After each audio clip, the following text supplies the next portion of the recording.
Avant de démarrer cette vidéo, je vais vous poser une question. Est-ce que vous vous reconnaissez dans la phrase suivante? Mince, je me suis fait piéger, je me suis fait sortir mon stop, je me suis pris une mèche. Encore une fois, le marché est manipulé. C'est de l'arnaque. Bon, on va aborder ces sujets-là avec une séance assez particulière sur Bookmap que je vais analyser pour vous, dont un trade que j'ai justement initié en pré-market qui s'est mal passé, mais on va dire que c'était pour la science. Je n'ai pas perdu d'argent, mais j'y ai laissé 500 $ de manque à gagner. On va essayer de comprendre pourquoi. On va essayer de voir comment éviter ça. Et surtout, on va découvrir un petit peu la puissance du Bookmap et à quel point ça va pouvoir nous aider à éviter ces nombreux pièges. Alors déjà, on va ajouter un petit peu de contexte dans cette session. On est une session de vendredi, en fin de semaine. Il y a des stats qui sont attendus au cours de la journée, autour de 16 heures, des stats très importantes pour le marché puisqu'il s'agit des anticipations d'inflation et du sentiment des consommateurs qui sont des données très regardées par le marché. Donc évidemment, ce qu'on peut déjà contextualiser, c'est qu'on peut avoir une situation d'incertitude de range. Donc c'est un moment où il faut pouvoir couper une position rapidement. D'accord? Donc c'est là où finalement la puissance de Bookmap va entrer en jeu. Alors, vous vous souvenez, j'ai fait une vidéo où on abordait les configurations de breakout, ok, sur la chaîne YouTube. C'est une vidéo qui vous a énormément intéressé de ce que j'ai pu voir. J'ai eu pas mal de retours positifs à ce sujet-là. Maintenant, ce qu'il faut comprendre, c'est que le marché, il n'est pas tout beau, tout rose. Parfois, il y a des manœuvres de manipulation, il y a des prises de liquidité, d'accord, comme on l'a vu justement au cours des dernières vidéos. Ce n'est tout simplement que la suite de tout ce qu'on a vu précédemment. Donc, je vous invite à regarder tout ça sur la chaîne YouTube après cette vidéo, évidemment. Alors, ici, moi, je me suis dit, 14 heures, on est en pré-market. Je me dis, tiens, c'est intéressant. Je vois qu'ici, on a un sell-off qui est intéressant et je vois que bah, finalement, il n'y a pas plus de pression vendeuse que ça. Et quand je regarde mon CVD, bah, c'est plutôt positif. Donc là, je me dis que quelque part, ça peut être intéressant de rentrer. Donc je rentre ici sur 54,95. D'accord, je rentre à l'achat avec un stop très court. On est sur un stop à 2 points. D'accord, un stop à 2 points, globalement, bah, ça me fait perdre 100 $. Ok, ça me fait perdre 100 $. Et puis, je me dis, on va essayer d'aller chercher ce breakout. Ok, donc, pour aller chercher ce breakout, il y a plusieurs possibilités. C'est soit on rentre comme moi, soit ici, on essaie de rentrer sur le breakout, mais derrière, on peut se prendre un petit mouvement de manipulation tout en sachant que on attend des stats importantes, un discours de Trump également autour de 14h35. Donc tout ça, c'est un petit peu compliqué. Il faut toujours contextualiser sa session parce que le côté technique, à mon sens, n'est pas suffisant. Donc là, vous le voyez sur mon flux Financial Juice que je vous invite à utiliser d'ailleurs, qui est totalement gratuit. Je peux voir que, eh bien, on a un discours de Trump ici autour de 14h30, 14h40.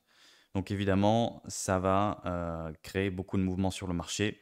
Donc je fais attention à mon positionnement. D'accord? Ça, c'est pour la petite phase de contexte. Et vu qu'on est vendredi, je sais que là, eh bien, j'attends le sentiment des consommateurs et les différentes anticipations d'inflation qui, on le sait, en ce moment sont particulièrement chahutées suite à la mise en place des tarifs douaniers par Trump. Donc, c'est un moment où je vais être extrêmement prudent sur ce que je vais faire et sur mes positions. Donc, on va revenir sur cette configuration de breakout dans un premier temps et regarder un petit peu comment les choses se passent. Alors déjà, regardez le nombre de fois où le marché est venu. Non. Alors regardez un petit peu le nombre de fois où le marché est venu prendre une partie de cette liquidité sans succès. Une fois. Donc ça commence à m'intéresser. Je vois que le prix a tendance à revenir dessus. Donc là, vous voyez, une deuxième fois. Et là ensuite, une troisième fois. Une quatrième fois. Et je vois que ma zone, elle s'affaiblit petit à petit. Vous voyez, au fur et à mesure des contacts, je vois que ma zone, elle s'affaiblit petit à petit. Et je pense qu'un squeeze peut se produire. En tout cas, c'est la configuration rêvée pour un squeeze. Maintenant, évidemment, dans ce genre de config, comme on le sait avec le contexte qu'on a vu juste avant, eh bien, il y a toujours des possibilités de fake. D'accord? Surtout en pré-market. et avec des annonces que l'on attend juste après. Mais on voit quand même que les acheteurs se mobilisent. On voit qu'on est sur une dynamique qui est plutôt haussière quand on regarde notre cumulatif volume delta. Donc, moi, personnellement, qui suis déjà placé à l'achat, je me dis, c'est génial. J'ai juste à garder ma position. Donc là, regardez un petit peu. Ça va aller très très vite, hein.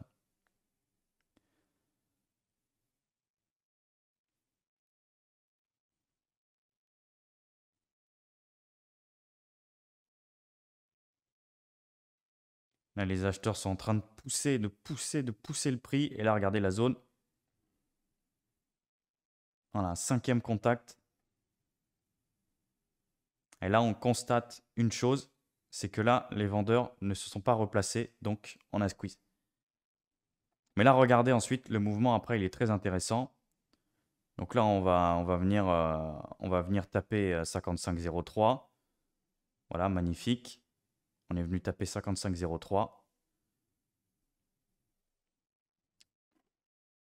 Mais la suite, elle est un petit peu moins cordiale. Parce que là, il faut se rendre compte que j'avais renforcé ma position juste ici. Alors attention, parce qu'il y a toujours un risque de slippage. Le slippage, c'est lorsqu'on va rentrer une position, mais qu'on ne va pas se faire exécuter correctement parce qu'on a un mouvement qui est assez important. D'accord? Notamment ici, vous voyez, bon, moi je suis rentré vraiment juste ici, donc j'ai eu de la chance. J'ai pu me faire exécuter correctement. Mais attention, attention, attention, il y a toujours des risques que si vous rentriez un ordre marché ici à 5500,75, vous fassiez exécuter ici. Et au final, vous vous retrouvez comme un idiot parce qu'après, on ravale l'entièreté du mouvement. Et là, regardez, c'est ce qui est en train de se passer. On voit que voilà, les vendeurs limite font quand même une certaine pression. Et là, vous voyez, on réintègre. Donc là, on réintègre ici le niveau et la liquidité qui fait pression et qui pousse le prix à la baisse. Donc là, évidemment, ça peut être frustrant, mais on sait, on va dire, un petit peu à quoi s'attendre lorsqu'on rentre dans ce type de session. Donc il faut rapidement prendre ses bénéfices ou remonter son stop très rapidement en conséquence parce qu'on sait qu'il va y avoir de l'incertitude. D'accord? Donc voilà. Là, par exemple, c'est le cas d'un breakout qui ne s'est pas forcément bien passé. Bon, il y a eu de la matière, hein. De toute façon, il y a eu quand même quelque chose à faire en soi.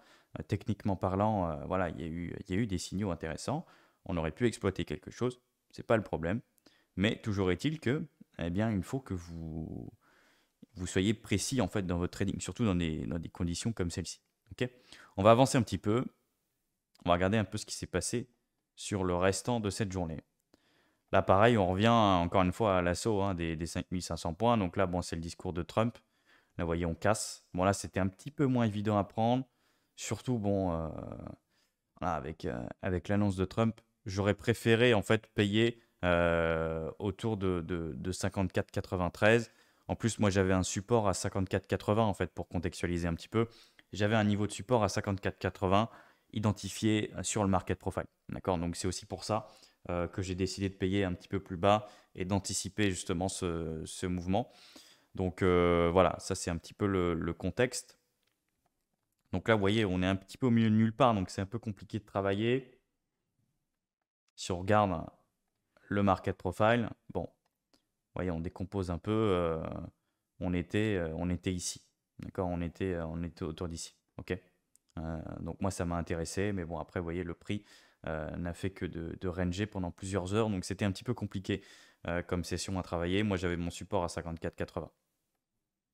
On va regarder un petit peu la suite. Donc là, le marché qui push avec les annonces de Trump. On a l'open ici 15h30. Le marché qui continue un petit peu dans la même veine. Et là, regardez, on vient chercher. Donc là, regardez en plus. On vient péter les supports, on vient péter les stops ici.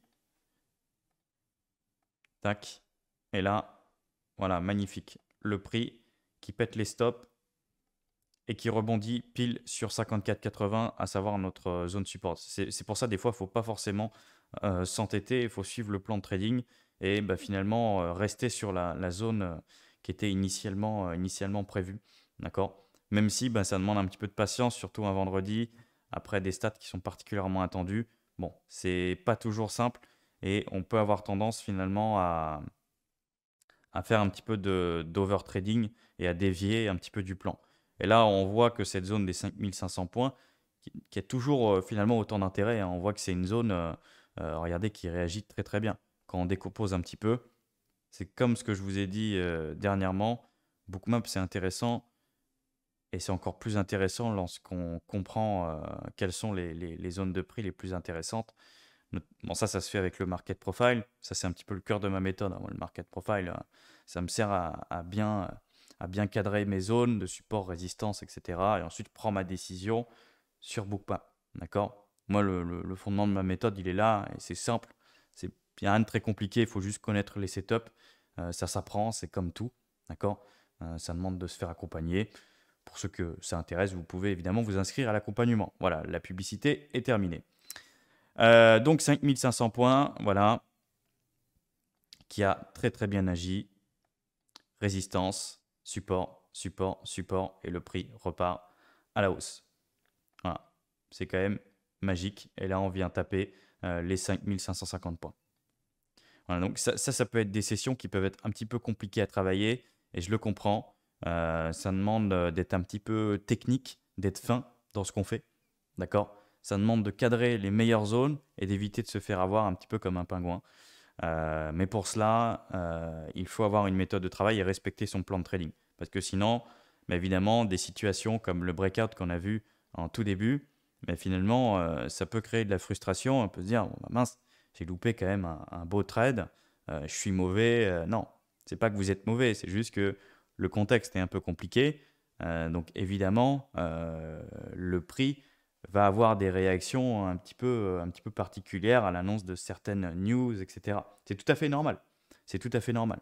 Et ça, quelle que soit la méthode. Sauf que là, Bookmap et le Market Profile, ça nous aide à mieux cadrer, à mieux comprendre ce qu'on fait et finalement à ce genre de piège-là, à vite sortir notre position ou reverse, parce que là, on aurait pu short, hein.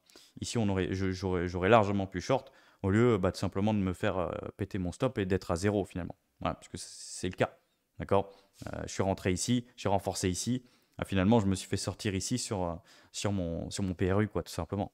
Donc, j'ai pas perdu d'argent, mais j'en ai pas gagné non plus.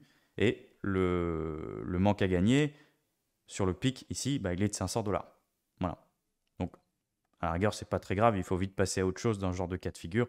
Et en fait, faire en sorte que ça ne nous impacte pas psychologiquement pour le reste de la session et se reconcentrer sur le plan de trading. D'accord? Ça, c'est très important.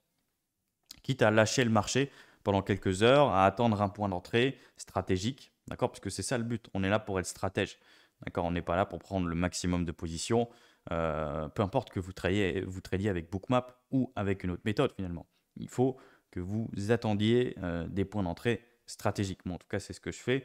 Et évidemment, plus vous allez avoir tendance à essayer de trader tous les mouvements, parce que l'order flow, ça peut être aussi ça l'envers du décor, c'est que vous dites, ah, tiens, ici, je vois plein de signaux, etc. Non, le signal, là, il n'y en avait pas. Le prix, quand vous regardez un peu la décomposition du prix, on est sur quelque chose qui est assez neutre. Il y a beaucoup d'incertitudes. Il n'y a pas forcément de prise de décision du marché quant à la direction. D'accord?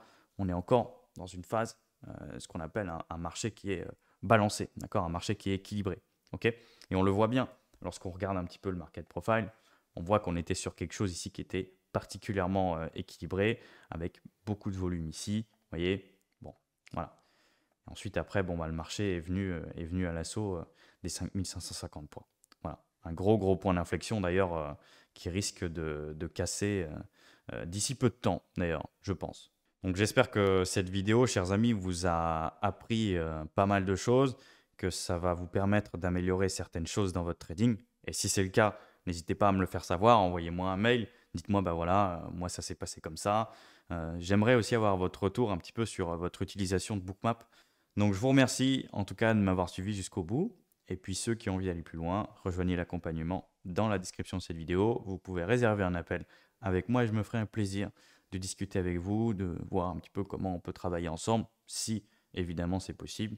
Et voilà, merci à vous et passez un très bon week-end.